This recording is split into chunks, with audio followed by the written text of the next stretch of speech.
Hello, welcome to my talk on why we cannot use the Lagrangian approach in fluid dynamics. In this talk, I will first give the detailed differences between the Lagrangian and Eulerian representations for fluid motions. And then I will show the dynamic equations in these two approaches.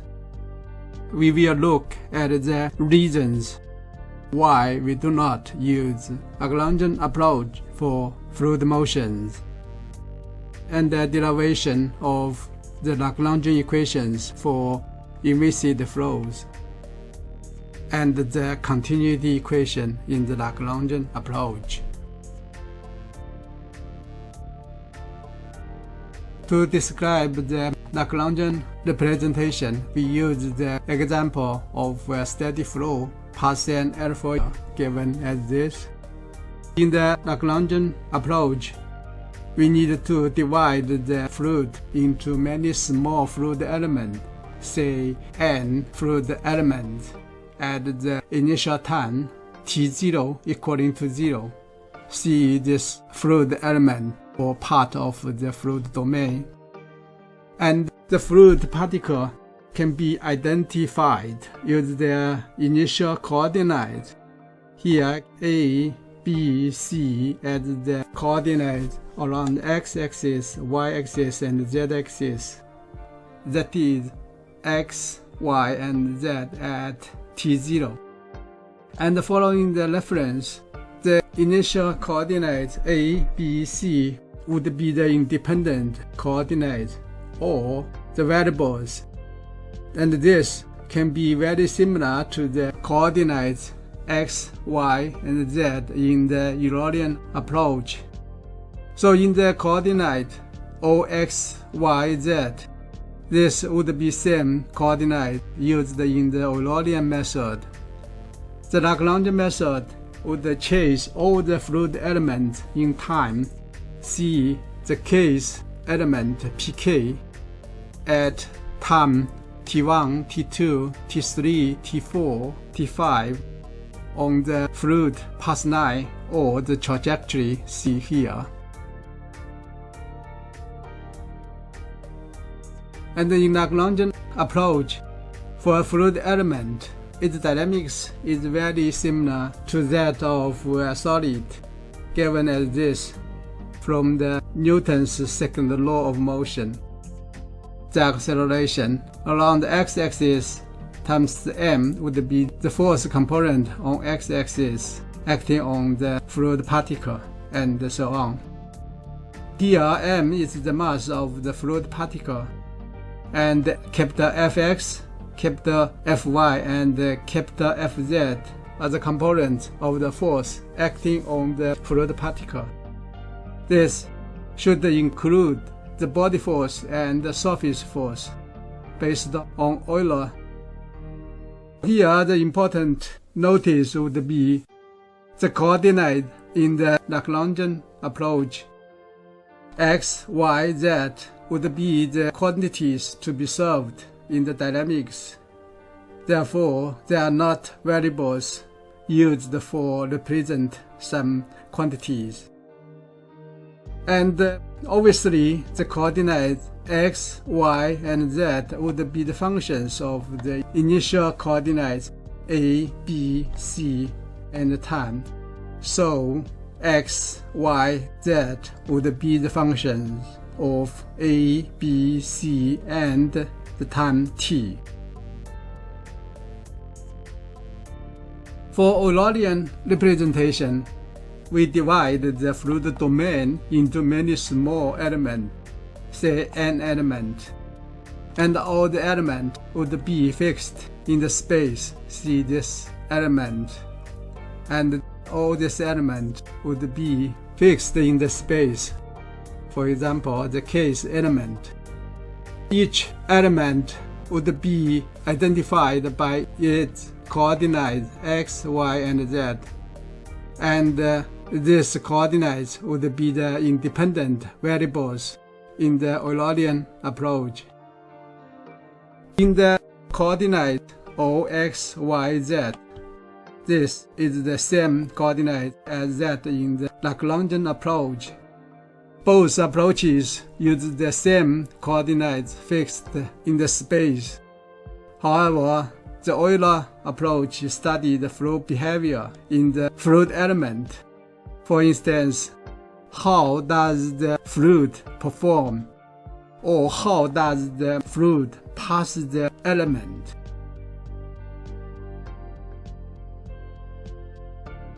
For each element, since the element is fixed, so its volume delta V is a constant. The dynamics of the fluid in the element would be given by the Euler or Navier-Stokes equation. So the dynamic equation would be given as this.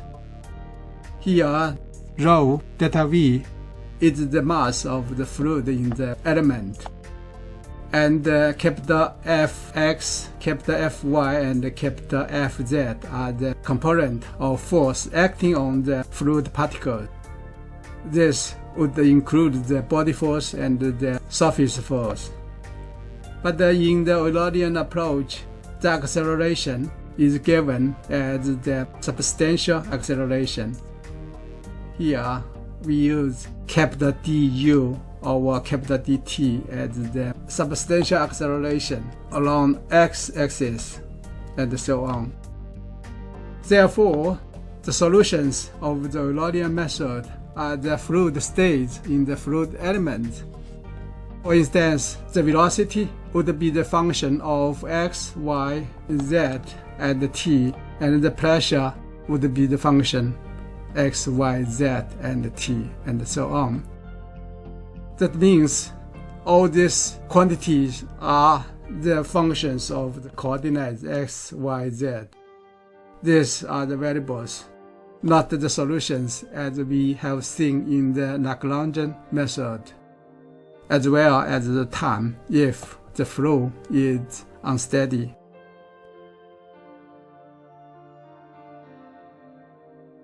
In the Lagrangian representation, the accelerations of the fluid particle would be simple, which are given as the second-order partial differentiation of the position with regard to t. So x is given as the second-order partial differentiation of x with regard to t, and y is the second-order partial differentiation of y with regard to t, and the same for z. While in Eulerian representation, the acceleration is given as the substantial acceleration. So x, y, and z would be given as this. Obviously, in the Eulerian representation, the fluid acceleration is much more complicated than the acceleration in the Lagrangian representation. So we can see here in the Lagrangian representation, the acceleration is linear as the second-order partial differentiation with regard to time.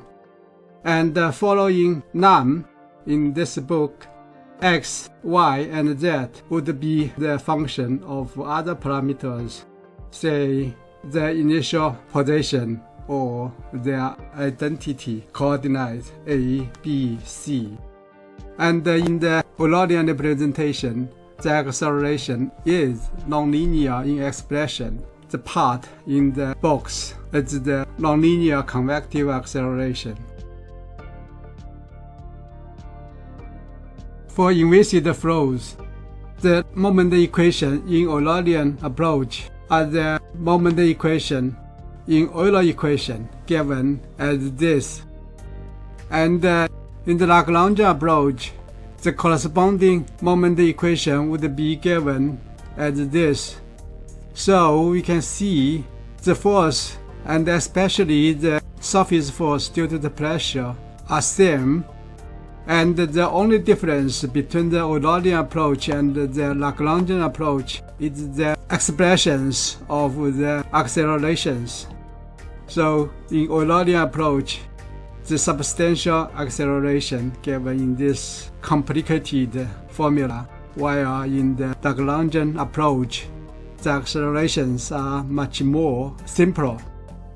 However, in the Eulerian approach, the partial differentiation of p with regard to x, with regard to y, and with regard to z can be directly calculated, since in the Eulerian approach, x, y, and z are the variables, while in the Lagrangian approach, x, y, and z are the solutions.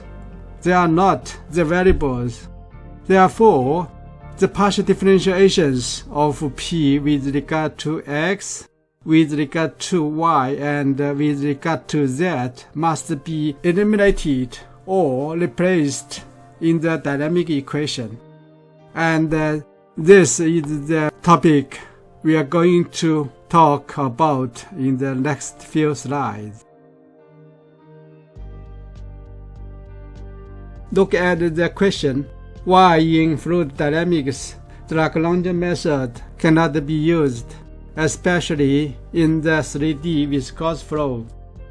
The answer for this question would be, in Lagrangian approach, the main difficulties are the surface force calculation due to the pressure and due to the viscous stress because of the first order or the second order differentiations with regard to x, y, and z. However, in the Lagrangian approach, x, y, and z are the quantities to be solved. Thus, they are unknowns for the dynamic equation. Therefore, the differentiations with regard to x, y, and z in the Lagrangian approach must be replaced or eliminated in the dynamic equation. That is, we need to find ways to replace this expression, if it is possible. For the inviscid flow, the moment equations are given as this in Lagrangian approach, and this part are the acceleration of the fluid particles, and this is the body force per unit mass. Because of the coordinate z pointing up vertically, so the body force is minus g here. And these are the surface force per unit mass due to the pressure. In here, we must say, although in Lagrangian method, the differentiation to x, y, and z are quite strange because x, y, and z are unknowns. But the calculations of the surface force due to the pressure are correct, since this would be same as in the Eulerian approach, and all these surface forces are derived only regarding to the particle position x, y, and z. But the problem in the Lagrangian approach is x, y, and z are unknowns. We need to solve them in the dynamic equation. Therefore, in building the dynamic equation, we must find the replacement for the expressions. The partial differentiation of pressure with regard to x, with regard to y, and with regard to z in the dynamic equation. Following Lam in the book, the coordinates of the fluid particle motion x, y, and z can be solved from the dynamic equation based on the initial coordinates a, b, c. Therefore, we can assume x, y, and z would be the functions of the initial coordinates and the time. So, it would be given as the position of the particle given as the coordinates x, y, and z. And all these coordinates would be the functions of the initial coordinates a, b, c, as well as the time t. Here, and following the book, we can take the initial coordinates a, b, c as the independent variables This is very similar to the coordinates in the Eulerian representation. Now we can calculate the pressure gradient using the independent coordinates A, B, and C. So, using the chain rule of the differentiation, we can obtain the partial differentiation of P with regard to A. It would be given as the expression as this, the chain rule of differentiation. So here we can see the partial differentiation of P with regard to X, P with regard to Y, and P with regard to Z here. And similarly, we can calculate the partial differentiation of P with regard to B and P with regard to C. And we also see the partial differentiation of P with regard to X, P with regard to Y, and P with regard to Z. So if we write the expression as the equation, so we have the equation as this. This matrix is called Jacobian matrix or determinant, and it also can be written as in this expression. So from this mathematical equation, we can solve the partial differentiations of P with regard to X, with regard to Y, and with regard to Z given as this. So here it's the inverse of the Jacobian determinant. Mathematically, these expressions can be used for getting the differentiations of P with regard to X, with regard to Y, and with regard to Z. But these expressions is a complicated mathematical expression with the inverse of Jacobian matrix.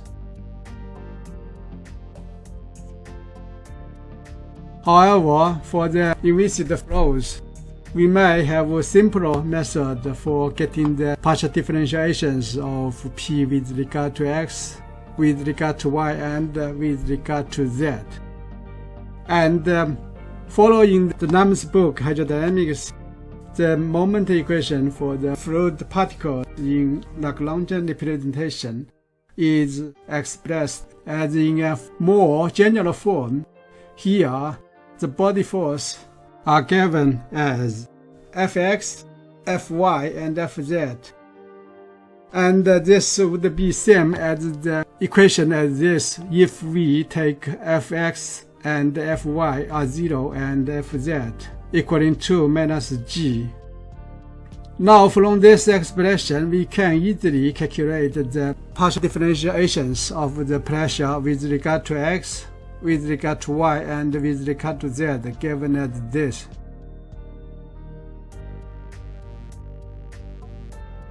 Now we look at the partial differentiation of the pressure with regard to A. For these terms, we can substitute these expressions into this expression, and we can obtain the equation given as this. So this part is the partial differentiation of the pressure with regard to X, and this part is the partial differentiation of P with regard to Y, and this part is the partial differentiation with regard to Z. So this equation can be further written as this form. And this is the moment equation on x-axis for inviscid flow in Lagrangian representation.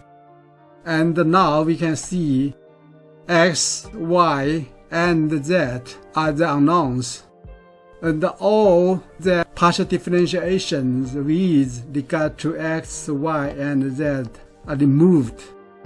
Principally, this equation can be used for solving the unknowns x, y, and z, as well as the pressure P. Now, similarly, we can obtain the moment equation corresponding to the second and the third moment equation given as this. And from these moment equations in Lagrangian approach, we can see x, y, and z, as well as the pressure P, would be the functions of the initial coordinates of the fluid particle A, B, and C, as well as the time t. Unlike the Eulerian approach, where we can have a case called a steady flow, and in there, the parameter time would disappear. That is, the parameters are all time independent. But in Lagrangian equation, the parameters x, y, z, and p are always time dependent unless the fluid is static. So these are the 3D Lagrangian equations for inviscid flow. And from the book, these equations were derived by Euler, although they are called the Lagrangian equations. Obviously, Euler derived both Euler and Lagrangian equations for fluid motions. Now we can examine the 3D viscous flows in Lagrangian approach. The equation of the 3D viscous flow in Lagrangian approach would be given as this, and the terms on the left-hand side are the accelerations of the fluid particle, and Fx, Fy, and Fz are the body force of the fluid particle. These are the surface force due to the pressure, as we have examined in the previous slide. And we have the surface force because of the fluid viscous stress. And we can see here the fluid viscous force would be the second order differentiations with regard to x, y, and z. Here, the velocity components of the fluid particle u, v, and w are calculated given as this. Now the question whether we can replace the first and the second order differentiations with regard to x, y, and z as we have done for the inviscid flows. The answer for this, according to the reference, it can be only done in 2D cases. You can find the details in the reference. But the Lagrangian equations for 3D viscous flows are remaining an open question. That is, we don't have the Lagrangian equations for 3D viscous flows. In the last slide, the continuity equation in Lagrangian approach is presented. In the Lagrangian approach, the continuity equation is given as this, based on the reference here. Rho here is the fluid density at the coordinates x, y, and z. And the rho 0 is the initial density of the fluid at coordinates a, b, and c. And the Jacobian matrix is given as this. We have seen this in the previous slide. If the flow is incompressible, that means rho would be same as rho 0. Therefore, the Jacobian matrix would be equivalent to 1.